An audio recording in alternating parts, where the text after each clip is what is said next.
Hi, everyone, and welcome to another Webinar Wednesday. My name is Megan Santangelo, and today we are joined by Gene Schimberg, who is Senior VP at Valor PayTech, and he'll be giving an overview of some new features and tools that'll help elevate your experience and boost your business. We are also joined by our in-house Valor team lead, Sean Osias, who's here to assist and help any questions along the way. So speaking of questions, real quick, if you're unfamiliar, we have a chat and QA feature. Please feel free to use those to submit any questions, and we will make time to address those at the close of the presentation. So, Jean, if you're ready, we can start sharing your screen and get started. Excellent. Thank you. Thank you, everyone, for taking time out of your busy day to join me to talk a little bit about Valor and what's new. I hope to show everybody some things that you've either heard about or anxiously have been awaiting, and position them in ways to help you be able to use these tools to sell successfully. Um, I am going to start with the screen that you can see right here, which is just simply the Valor PayTech main landing page. And I wanted to show you a couple of things on this page so that you're aware of these resources as I go over some of these features. Under resources, there's a couple of things here that I wanted to share. Under partner materials and training, you can see below here images, reference guides, brochures, etc. If you click on partner brochures, for example, you can see all the brochures we have on new features. So some of the things that I'm going to just mention are multi-mid, QuickBooks, some of our new hardware, fleet card support, Valor Updater, things like that. So if you ever want to know a little bit more about a particular feature we've announced, hopefully you'll find a sales sheet here with that information. You can also print these out. You can use them to refresh yourself before you go into a sales call, whatever it is that you want to be able to prepare yourself for. Under installation guides, it lists the 6 shopping carts that we support. So if you have a customer that you're trying to win and they say, well, I can't use the terminal because we're also using WooCommerce, you can go in and say, well, I can too. And these are the shopping carts we support. And the last one are the videos. This is a great tab that covers all the different videos that we have, whether it's product solutions, how-tos, integrations. You can see those here as well. So if you're ever not sure about a new device or a new feature, you can also do that. And I wanted to make sure you had those at your fingertips. Um, Let me go back to the main page, back to resources, and go down to release updates. This is where you'll find anything that's been announced that's new in the Valor ecosystem. And these sprints come out roughly every 30 to 60 days, depending on the number of things that we're adding to the platform. But you can see in here, if you're ever, wondering or you've heard about something and you want to check, you can see here, for example, that multi-mid has been added to Valor Connect, that we have being able to add value to a gift card, just different things like that. If I go to a previous sprint, you can see some of the things that were added. And some of these are tweaks. Some of them are minor bug fixes. Some of them might be new features, but it's just a great way if you want to know what the latest and greatest things are that are going on. Like, for example, back in Sprint 31, which was the one that came out just before ETA in April, and end of March, custom images on the VP 800. So if I turn on my camera, and I'm hoping that this is slightly larger than a postage stamp so you can at least see, on the VP 800, you have this merchant facing screen, and then you have the customer facing screen on this side. Mine just is set for a clock, but we added this feature that allows the merchant to be able to control the images that show up on that side when the terminal is not being used. So the merchant can put advertising over there, they can promote specials, they can put their logo, anything that they want to do. It's essentially a 5-inch slideshow, and the merchant can put whatever images they want over there and have those images rotate through the images that they put there while the terminal's in just a standby mode. Or for those of you who are nerds like me who used to play video games, it was an attract mode. It's what would be running on that side of the screen to get someone's attention to take a look at it and see what the business had to offer. And those are available here as well. So I just wanted to point those couple of features, resources to you. The other one's the knowledge base. This one's actually, there's both merchant facing and ISO facing versions of this. But let's just assume, for example, somebody doesn't know how to do tip adjust. If you type in tip adjust, it shows you the variety of different ways, how to do it in the terminal, how to do it in the portal. I just typed that in, but anything you want to know, you can type in here and get information on it. And if it's missing, click up here on article request and just say, hey, I couldn't find anything on this particular, whatever it was you're looking for. Give us the opportunity to create a new article and add it to the knowledge base. So this is a living document that we're constantly updating as needed. So that's all I had to talk about specifically from this side of the resources. I wanted to jump right to the portal though, and talk about a couple of things. Multi-mid is a new feature. You saw that on, where was it? You saw it here under the partner materials and training under partner brochures. You can see here's multi-mid. Multi-mid is different from dual mid. Multi-mid is a perfect solution for a salon or any type of business where they have multiple people using one terminal with multiple mids on the same terminal. So think of, I just got my hair cut yesterday and I went to a place that had multiple rooms within the building because each room was essentially a micro business with that person running their own business, but they had one terminal. So when it was time to pay, they went over to the terminal, they put in their code to log into the terminal, they ran the transaction, and it will show up in their portal with their transactions, with their stuff, different from somebody else who might log in and run a transaction. So it allows you, it is meant to be a hardware saving solution where if you're in a salon with 10 booths, you don't need 10 terminals. You can do one terminal with 10 logins. It's meant to be, again, a hardware saving solution. You'll also see here QuickBooks. In the chat, there's a link to the QuickBooks video on YouTube. If you go to our YouTube channel here, you can see all the videos that we have available. And the one specifically that I was going to share was the one on QuickBooks. For some reason, the audio with the video is not translating into the Zoom webinar environment. So we're not going to play this video, but if you have a chance and you're interested in QuickBooks integration, you can click on this. It will actually walk you through how QuickBooks gets connected. It's QuickBooks Online, not the desktop version. Intuit is phasing out the desktop version, so everything's moving to Quicken Online, and we support that. Not only do we support that through the virtual terminal, where if the merchant creates an invoice in the virtual terminal, it will automatically add that invoice to QuickBooks. QuickBooks, if you send out an invoice through QuickBooks, it will actually process and go out through the virtual terminal. So those two are automatically connected. And then there's also a physical terminal QuickBooks integration now also, where if that box is checked for the terminal, the invoice number is prompted to be entered at the time of transaction, and that will work its way back up into QuickBooks as well. So there's both card present and card not present integration with QuickBooks. And then again, this Valor page, the channel page, has all the different kinds of videos that you might possibly want. And again, each time we roll out a new feature, our goal is to ensure that there's a video and a partner brochure in each of those locations. But this is also a good reference to me, make sure I don't miss anything. The fleet card is brand new. We now support WEX and Voyager. So if you have any solutions where you need WEX and Voyager, that works on the VL550 only.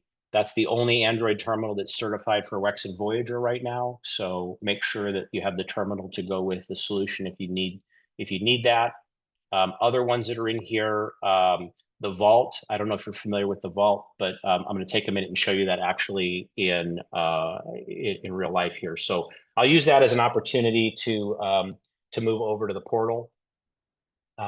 Before I do that, let me take a minute and show you our mobile app. So I'm going to stop sharing my screen briefly in the hopes that that makes the camera image bigger. And I know at the very top of the bar next to recording and view, there's a little button you can press next to view. and you can choose if you want to make the speaker bigger or whatever, and you might decide, depending on the size of your screen, you might want to do that. But I'm just going to go ahead and set the mobile app right here on top. Actually, let me do this. Let me just take 1 second and take the brightness down a little bit so the contrast works. This is the new mobile app. It's just a much cleaner, nicer version of the old mobile app. Let me take a second and log in with my face and update that. So this is what the mobile app looks like. If I go to the transactions, you'll see here that the transaction of 8346 is the most recent one that was done today. And when I go to the portal here in a second, you'll see that that transaction is there. If I want to run a new sale, let's say I'm just going to put in $10 for a sale. Down here at the bottom, when I go to process payment, it's going to give me a choice of how I want to process that payment. Now, the virtual terminal has to be turned on for the account in order for you to be able to get these different kinds of payment options. If the virtual terminal is not turned on for card not present, the mobile app's going to allow them to look at transactions and interact with the transactions, but obviously they're not going to be able to initiate a transaction. And then the partner piece for this, let me grab this real quick from under my table. The partner piece for this is great for a keyed transaction. So I can put in $10, I can process the payment, I can hit the manual button, and it's going to allow me to manually enter a card. That's going to be a card not present transaction and processed at the interchange rate for card not present. But if I have our Rocket reader, and this for size reference is the same size roughly as a deck of playing cards, although it looks like a tiny calculator, these are here for PIN debit and EBT. I can Bluetooth this to my mobile app. And now I have a card present solution because I can swipe here on the top. I can dip the card here, or I can tap. And all of our devices are EMV, dippable, tappable, or swipeable. Garmin Pay, Apple Pay, Samsung Pay, Google Pay, Garmin Pay, any of those kinds of payment wallets all work with our platform as well. The other thing I can do here is I can hit the inventory button, and you now see inventory. So I can build an itemized ticket. So I can actually use my phone in a food truck or farmer's market or wherever I want to, and actually be able to build an itemized receipt here in the mobile app. And the inventory that you see from that mobile app is built in the portal, and it's also available on all the devices. So this is the VP800, 8-inch merchant facing, 5-inch customer facing. And you'll note here at the bottom, there's a little shopping cart.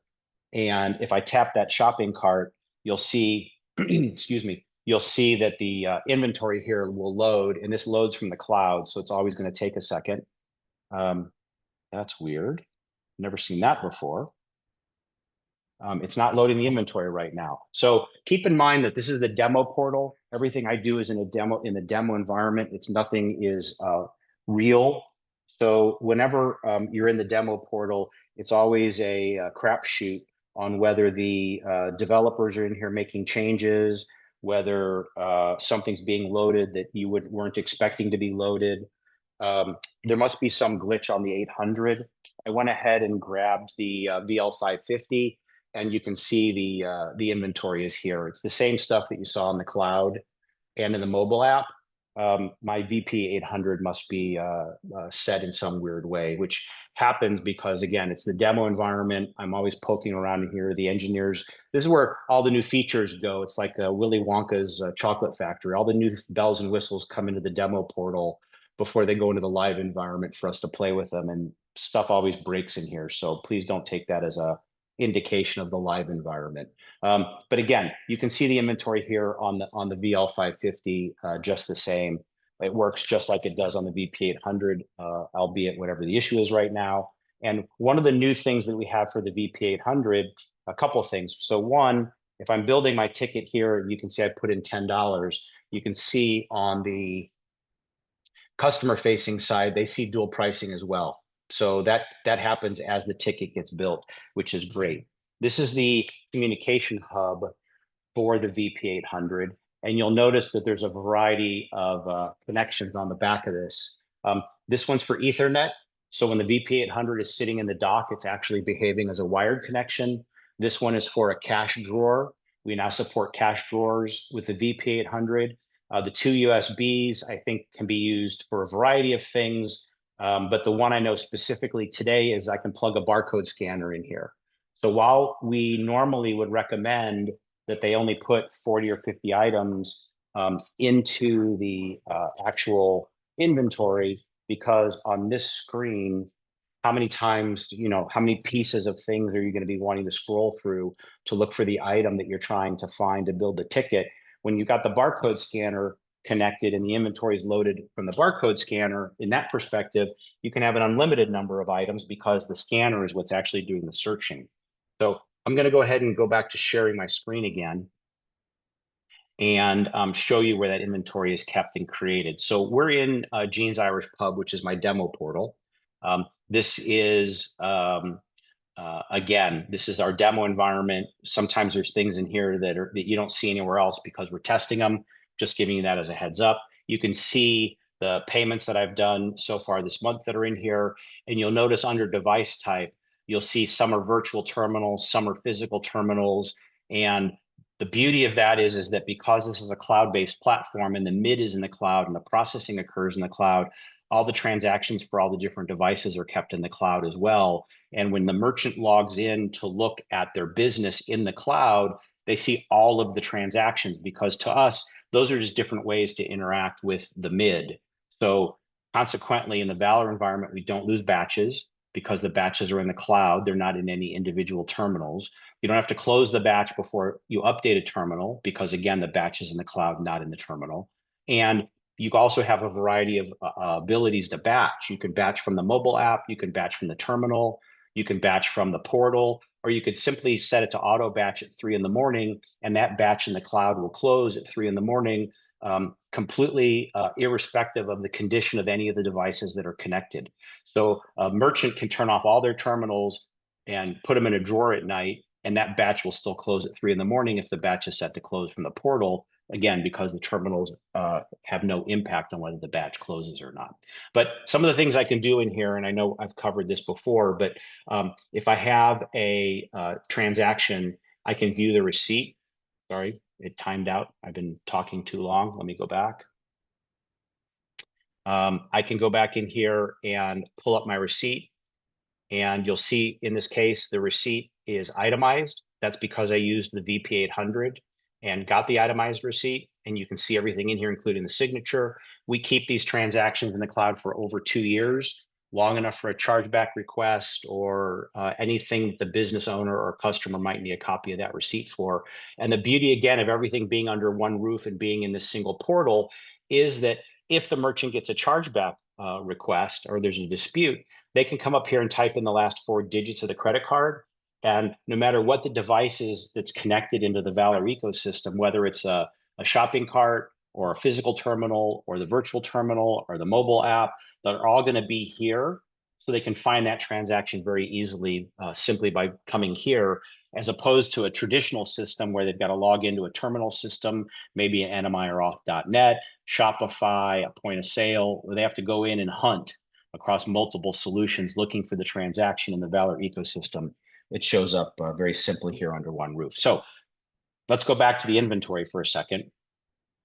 Under settings, this is where I connect QuickBooks, by the way, and you'll see that in the video when you watch it to see how QuickBooks gets connected. I can go to product, and product is where everything that you saw on all the screens comes from. And I can add an item individually here simply by click add item. I can add an image, put in the information and create it. Or if I'm perhaps doing a large import, I can download the sample file and then populate that sample file. It's basically an empty spreadsheet with headings, put all the information in here, and then I can import the spreadsheet and upload all those items in one fell swoop. A lot easier and faster to do it that way. Sometimes businesses, if they're migrating from one system to another, they can export the inventory from one system, massage the data a little bit to match the format of our system, and then they can import it and bring it in. So it's a great way to do that. The other things I can do here, which are kind of important, are from the reporting, I can now also have inventory reports. So again, light POS, light inventory. I have the ability to do itemized receipts. I can see how much of something I've sold, for example. But here, I actually can run a report and I can run units sold, profitability, intake, forecasting, thresholds, top products, etc. I can actually start to generate some reports here and see how my business is doing. Again, light POS and light inventory. For me, I like to call this sort of the gateway drug to a full-blown POS. But at the same time, you're going to run into a large percentage of opportunities where people have a food truck or a farmer's market, or it's a service industry, and they want to be able to say it's a towing company, and they want to be able to track itemized receipts, towing up to 15 miles for a certain price, towing over 15 miles for a certain price, jump start, door unlock, tire replacement, whatever they are, they want to build an itemized receipt and then later go back and look and see how many of those things they've sold or run any kind of metrics. This is going to be great for those kinds of solutions. There's no back kitchen printer. It's not a full-blown point of sale where a bar, for example, can open up a tab and update the tab throughout the night while the customers are making purchases. It's not meant to replace a full-blown POS, but it's built into the system. It doesn't cost any extra money above and beyond the normal fee, whether they use it or not. It's an added feature, just like the mobile app is an added feature. It's another thing that you can use to close a deal that is just baked into the base pricing, but it will appeal to some percentage of merchants.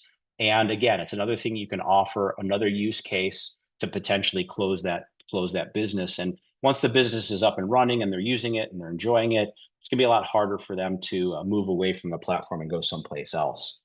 So the more things you can add, the more things that they can use within the ecosystem, the more entrenched they become. I expect happier as well because it makes their life easier, but at the same time allows them to be able to do that as well. Um, I'm just quickly scanning the couple of things that I was asked to specifically cover. Let's take a minute and look at the virtual terminal. Right now, I have my virtual terminal preset to enable L2 and L3 automatically. And this is for TSYS only, by the way. We only have this option in TSYS today. We expect it to expand in other platforms later, but for today, just TSYS. And you'll see that there's an invoice number already here. There's SKU items already here. So we auto pop the data and give the merchant automatic interchange optimization for L2 and L3.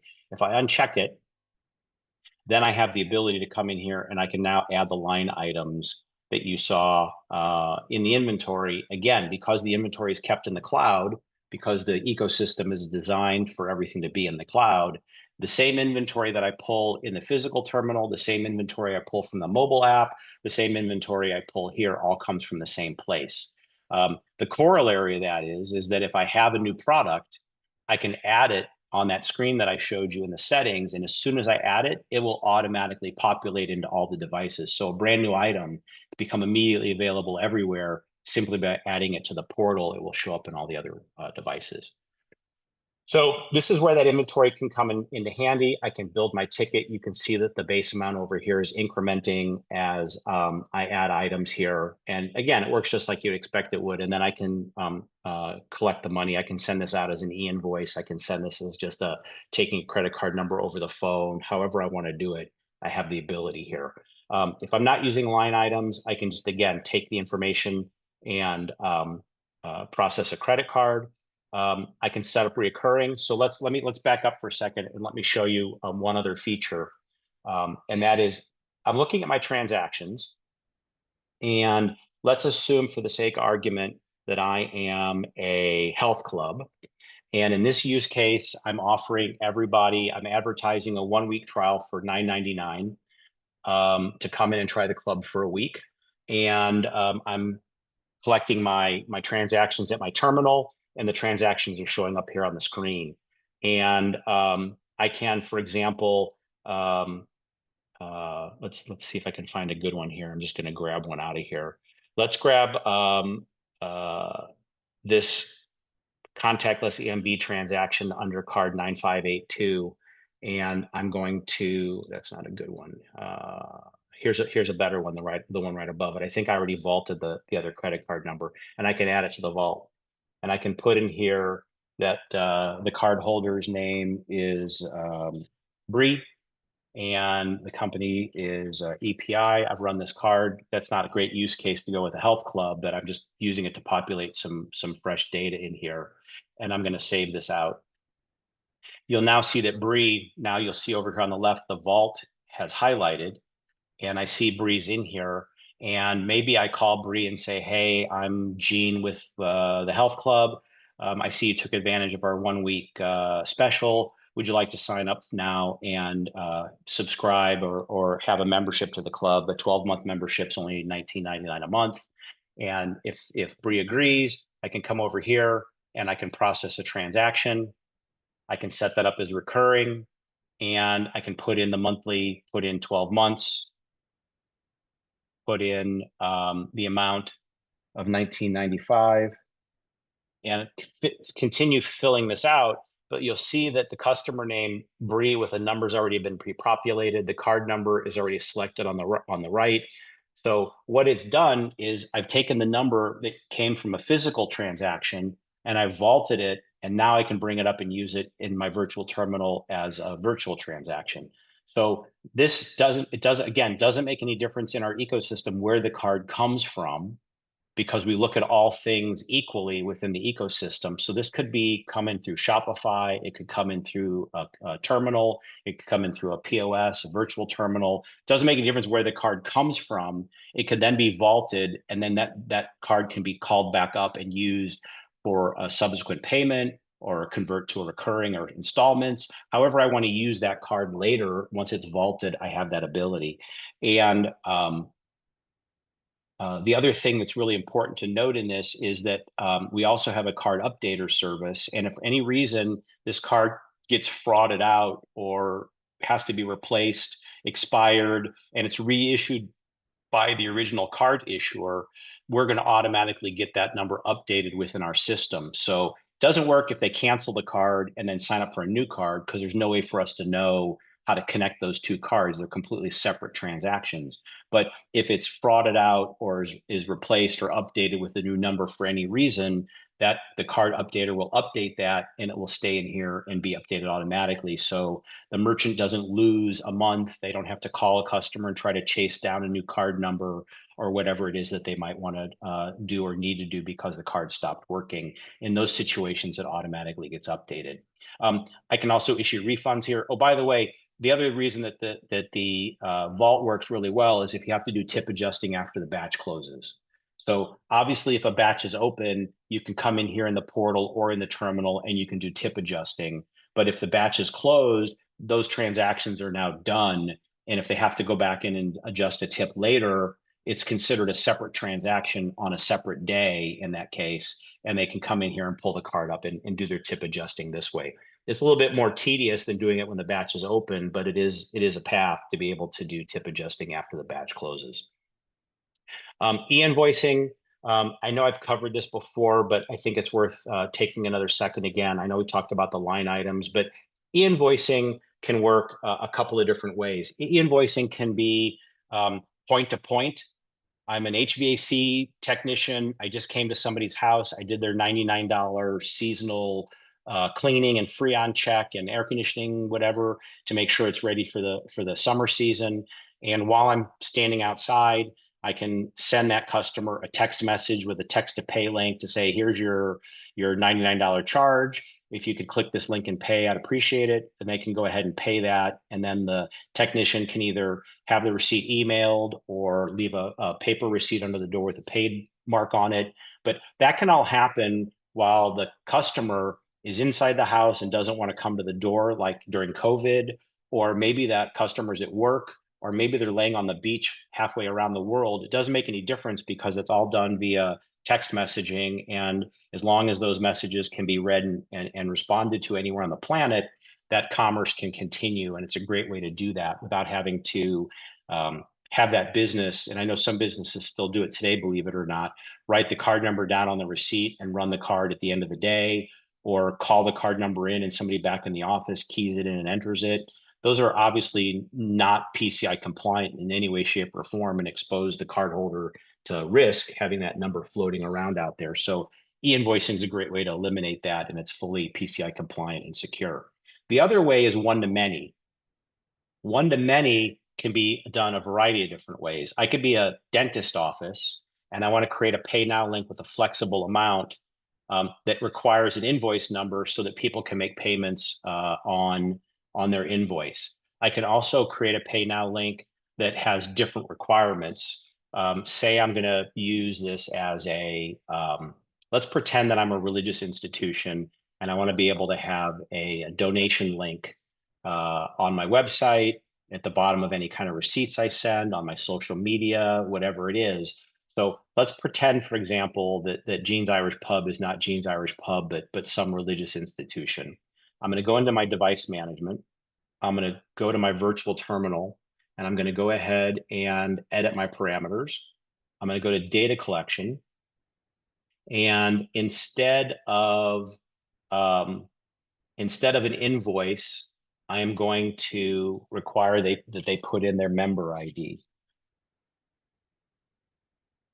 And the member ID is numeric, and it's a required field, and it's at least 7 characters, no more than 8 characters.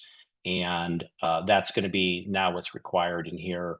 And you can see I've updated this field, and I'm going to save that out. Now, again, I'm logged in as a merchant. So these are things the merchant has the ability to do. Now, when I go into the virtual terminal and I go to create an e-invoice, you'll see that there's now a member ID field here. And that wasn't there before. There was an invoice number, and now it's a member ID field.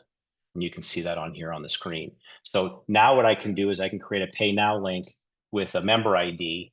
And actually, let me do this just to keep it simple. Let me go back to device management. Let me go back in my virtual terminal, edit my parameters, go to data collection. Let's not make this mandatory because I think there's a hiccup in here, and save that out. Now let's go back to the virtual terminal. We're going to go to e-invoicing, pay now link. So I'm going to make it a flexible amount for the purposes of my accounting department and keeping my accounting happy, and have the link expire on December 31st so that any donations that are made are kept within the same tax year. And I'm going to go ahead and process this payment. Now, the Pay Now link's generated. I can copy this link and embed it in a button. I can put it on a website. Whatever I want to do, I can use that. But I'm going to go ahead and click on it so you can see what happens. So this is a hosted payment page, one-to-many. That's what the Pay Now links are for. I can put in my amount that I want to donate, put in my card information, put in my member ID. Tipping's in here because it was left over from Gene's Irish Pub, because that's how this business is set up. But obviously that wouldn't be there in a religious institution, at least not likely. And then the I'm not a robot is to prevent phishing and from a secure standpoint, and then it goes ahead and processes. Obviously tax wouldn't be collected either. And if you look at the very bottom, it's 111 because there's a 4% added for cash versus card. So that's how you see the 100 plus the tax of 107 to 111.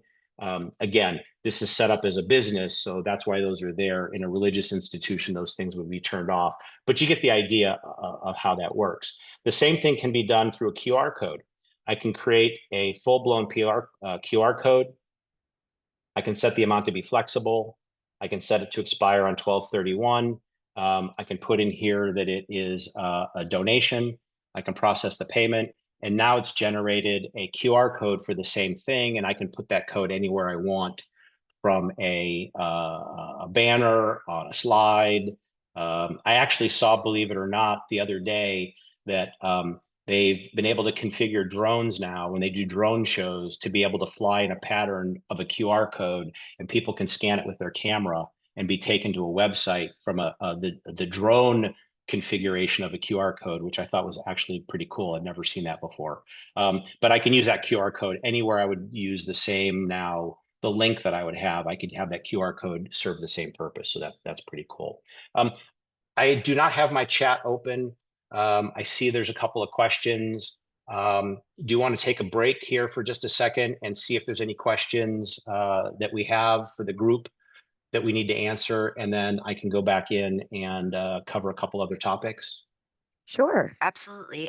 We have a few. So Eric had a question. He's asking if Valor has the ability to activate a payer authentication 3DS feature on the virtual terminal. We currently do not support 3DS. It's something that's been requested and that we're working on. I don't have a hard availability date.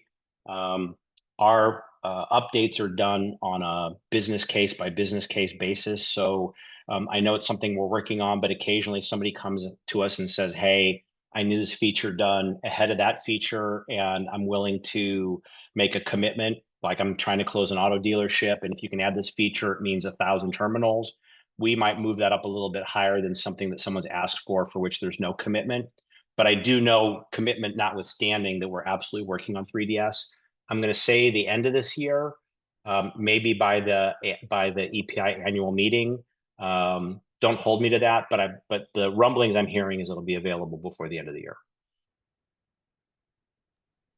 Great, thank you. Janet had a question asking if you can add modifiers to products within the inventory tab.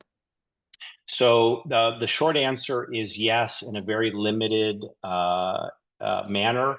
So if I go into settings and I go to product, you can see here I have product and modifier. And you'll see here, and the reason you see that pause each time is because it's pulling the information down from the cloud. So if you go in here and you're demonstrating this and you click on it and you don't see something instant, wait a half a second and you'll see it shows up because it's pulling from the cloud.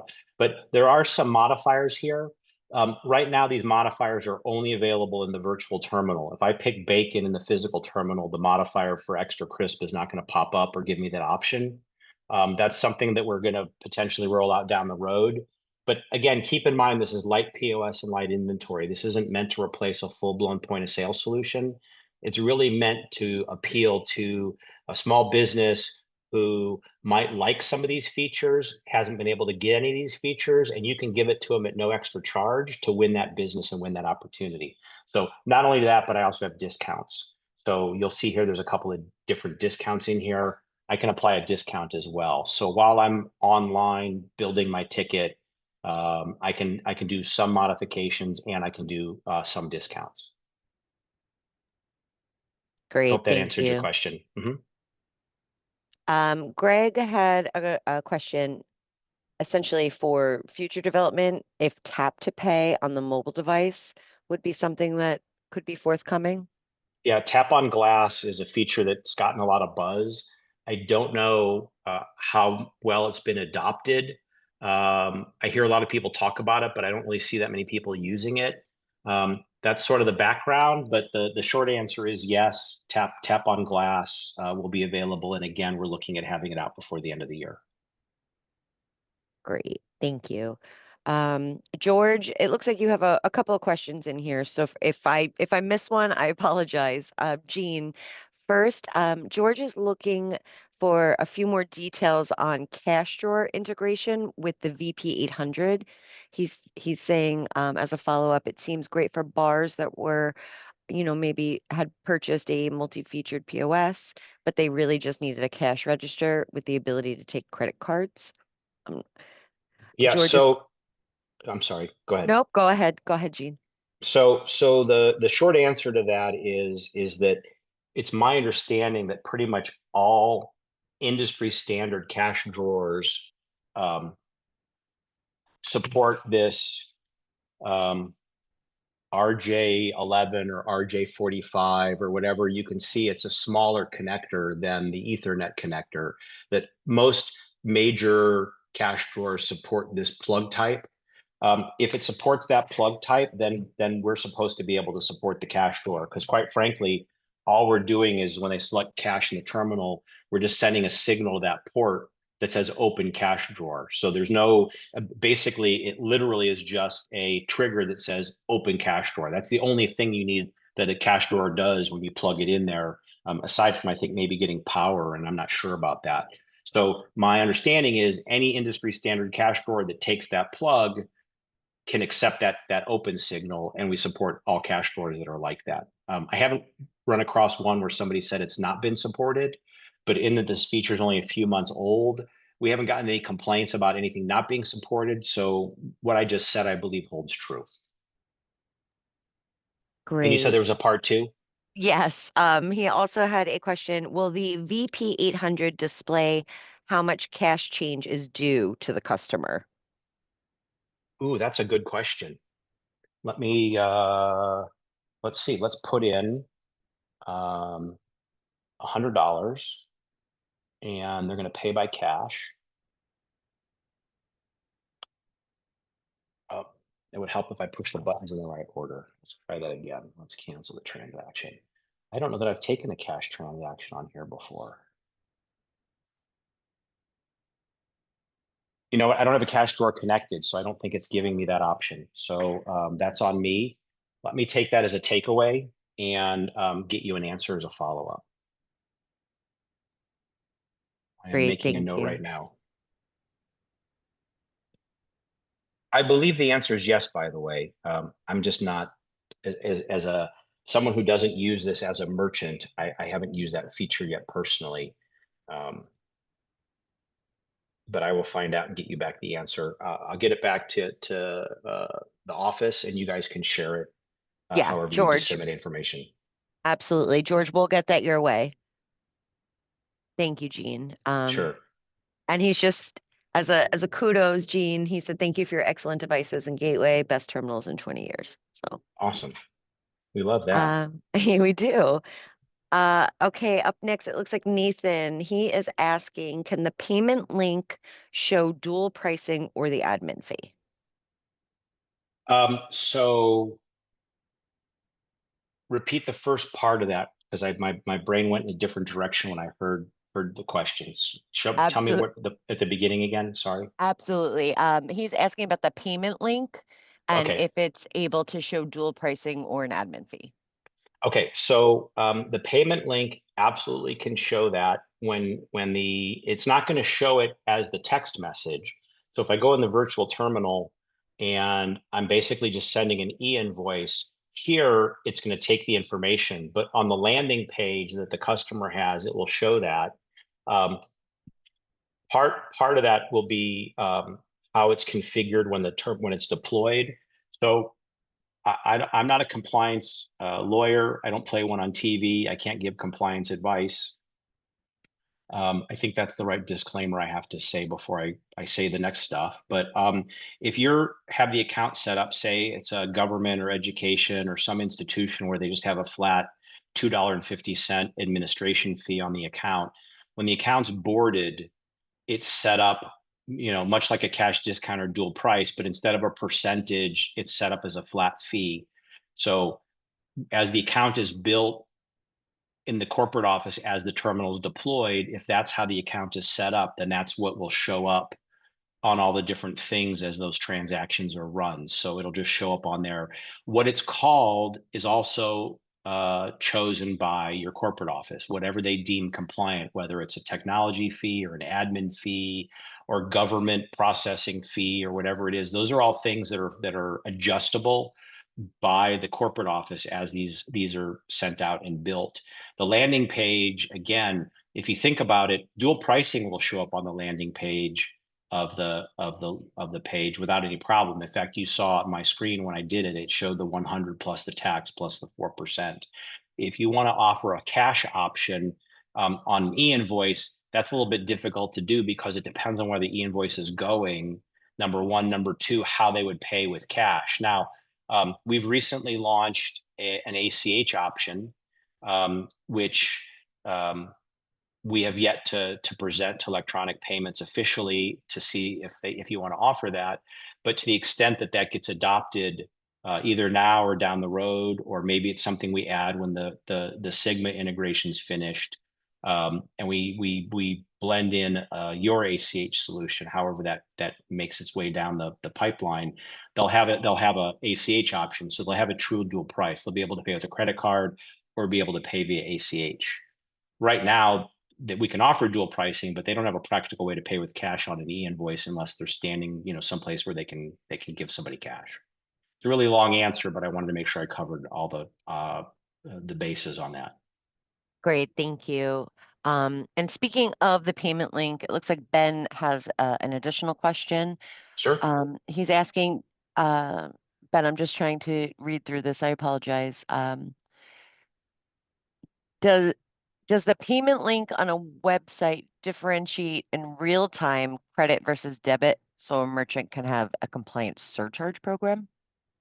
So if I read between the lines and try to guess what he asked versus how it was worded, Mm-hmm. um, our system is set up for bin-based surcharge, is what we call it.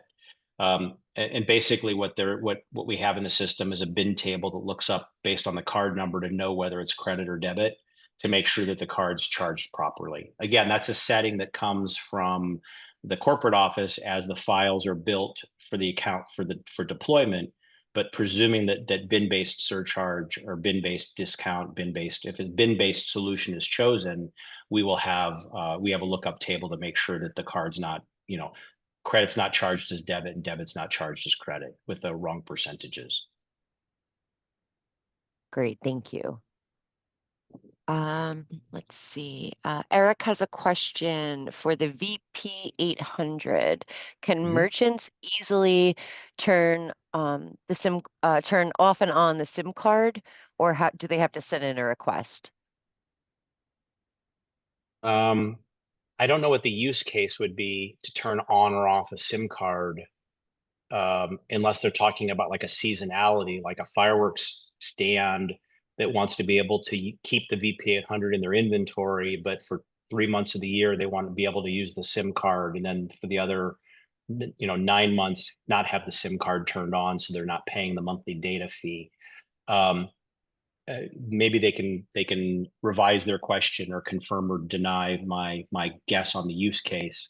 The answer is yes, but it has to be done at the corporate office. They essentially have to disable the SIM card and enable the SIM card. The merchant doesn't have that capability, but your corporate office does. And it's up to the corporate office to decide whether that's something that they want to do. If it's 5 accounts twice a year, it's probably not a big deal. But if you just closed a 3,000 fireworks stand chain and they want them all turned on at one time and all turned off at one time, it might be a little overwhelming. Um, Good for you if you got the 3,000 firework chain for that business, but um, I would have your corporate office reach out to us and see if we can't create a batch or something to do that for you rather than you guys having to do it manually. So again, a little bit longer answer than the question that was asked. I was just trying to accommodate the possible use cases where it might come up. No, thank you, Eric. If there's a follow-up to that, feel free to put it in the QA and we can address it. Any other questions, or you want me to jump over and show another feature? It looks like, let's see. Oh, we just got one in. From Todd, can we use an EPI SIM card in a Valor terminal, or can they only be Valor-based SIM cards?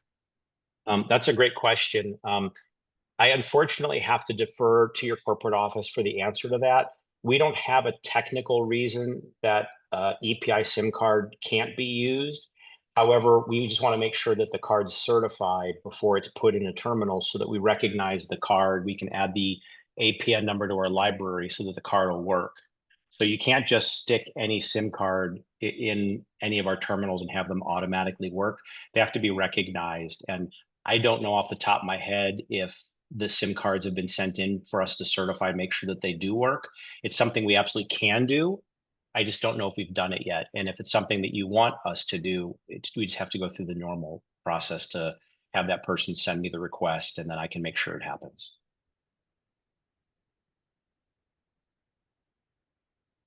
Great. Okay, if you want to move on over, and then Todd, we'll get you an answer on that, as well as your eGift Solutions question as well. So I'll be in touch after the webinar.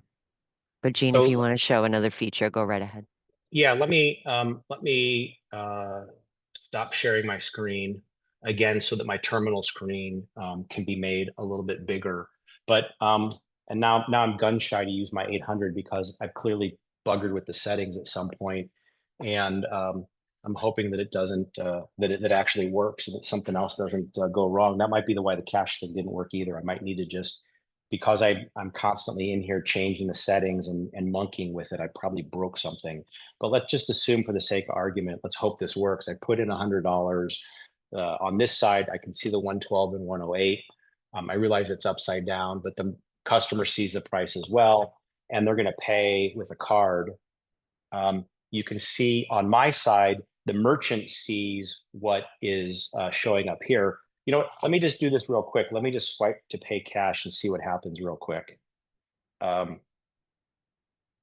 Yeah, I don't have the cash drawer, so that's not going to work. I was hoping that maybe the change would be there, but I'm gonna go ahead and put in the $100. $100. You can see the amounts. I'm gonna hit the enter key. It now shows on this side the customer's methods of payment, and I can see on my side what the customer is expecting. So I'm going to go ahead and turn this around, try to hold that in the screen. I'm going to pay by card. I'm going to go ahead and tap my card. It's now asking for a signature and a tip amount. You can see on this side that the merchant sees that that's what's being prompted. I'm going to sign my name and choose a tip and press OK. It's now asking me what mechanism I want to get my receipt. Now, these are options that the merchant can change within the portal. And if we have time, I might take a second and show you where these changes are made. But presuming that this is what they choose, the customer then can choose to put in their phone number,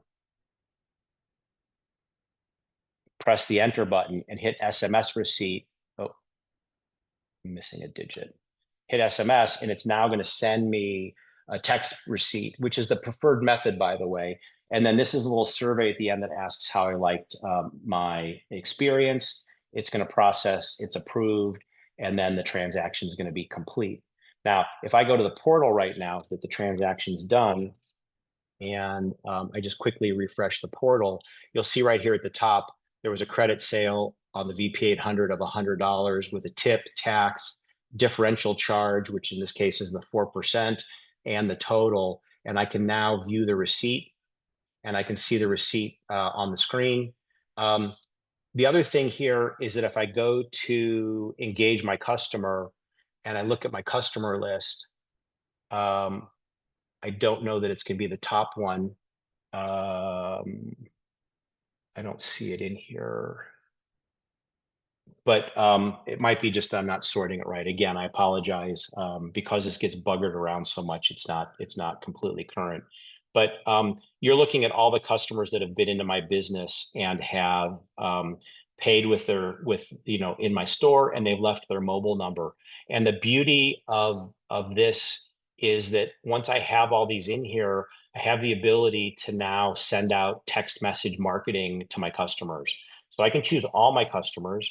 I can choose to send a promotional message, and I can choose either to send a message or one that I've pre-created and pick one, or I can put in my own, and I could simply say in here, due to the water main break, the kitchen's been closed. Please click this link for placing your online orders for curbside pickup. We apologize for the inconvenience. Or I might send a message that says, hey, it's the Western Conference final games of the hockey season. Stars are playing tonight. $2 long necks and $5 burgers all night long. Whatever it is I want to send out, I have the ability to create that and send it to all the customers who've left their mobile numbers, which is why text receipts is such a great important feature. People don't want paper receipts anymore as it is.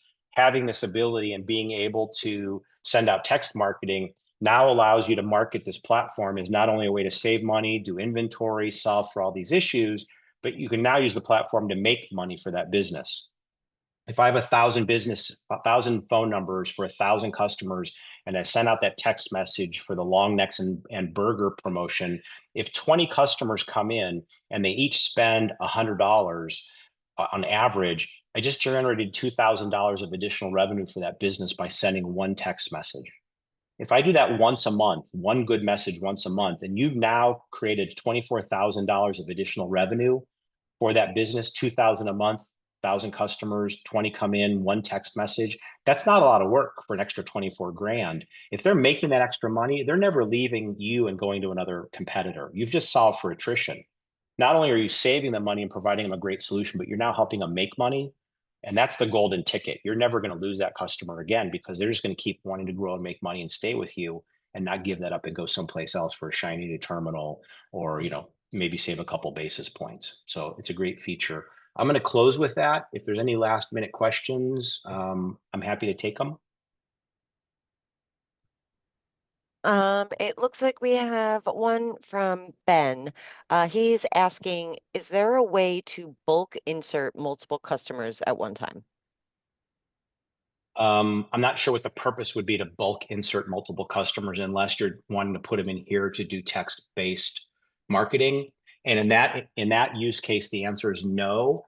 The Telecommunication Protection Act, enacted by the government, requires the merchant to get prior written consent from each customer before they text message them, or it's considered spam. When you check out on our system and the checkbox at the bottom that says by putting in your number, you agree to receive text messages. Um, that's the prior written consent. Without that, and you just import phone numbers and customers and start texting, it's considered spamming, and it's $500 per message that you could be fined. So long answer, but no, we don't allow them, and I'm assuming it's for that purpose since it was in the context of the demo I just showed you. Um, just real fast, he's following up. He's saying in the gateway. Um, so I'm trying to interpret this. I'm sorry. I'm saying in the gateway to have a customer list to bill them easier, but I believe Mm, that would still. Yeah. Yeah. There's no, I mean, we can't import customers and card numbers. There's just no good PCI way compliant Mhm. way to do that. If it's coming from an NMI or off.net and you're moving over customers, there's a process for that. It goes through support. You need a PGB key to make sure it stays encrypted. It's something we could do, but that would be, again, go up through your normal support and management structure with an API. That requires a special request. It's not something that's automated. And we can absolutely do that if it's required. Great. Perfect. Thank you, Jean. You're welcome. All right. Well, if there are any last minute questions, feel free to pop those into the QA. Um, I just want to recap. You should see on your screen now, we've got some upcoming webinars and roundtables that are going to take us through midsummer. Tomorrow, we have an Exit Touch roundtable discussion with Ryan Chrisman. And then in June, we are doing another ProCharge webinar with Adam Gottheim, followed by another roundtable discussion. And then in July, we're looking at James Kay, our Director of Risk and Underwriting. He will be hosting a What You Need to Know Regarding Risk webinar. So we'll be sure to send out reminders on all of that. And just so you all know, I have all of the links that Jean was showing. So when we send out the recording, I'll be sure to include those for you in case you weren't able to capture them or jot them down. But it looks like we've hit on all questions. I have a few follow-ups that I'll make sure to get answers for you all. But with that, I think we're ready to wrap. Jean, thank you so much for your time. It's very much appreciated. And thank you all for joining us. We'll see you on our next training. Have a great day, everyone.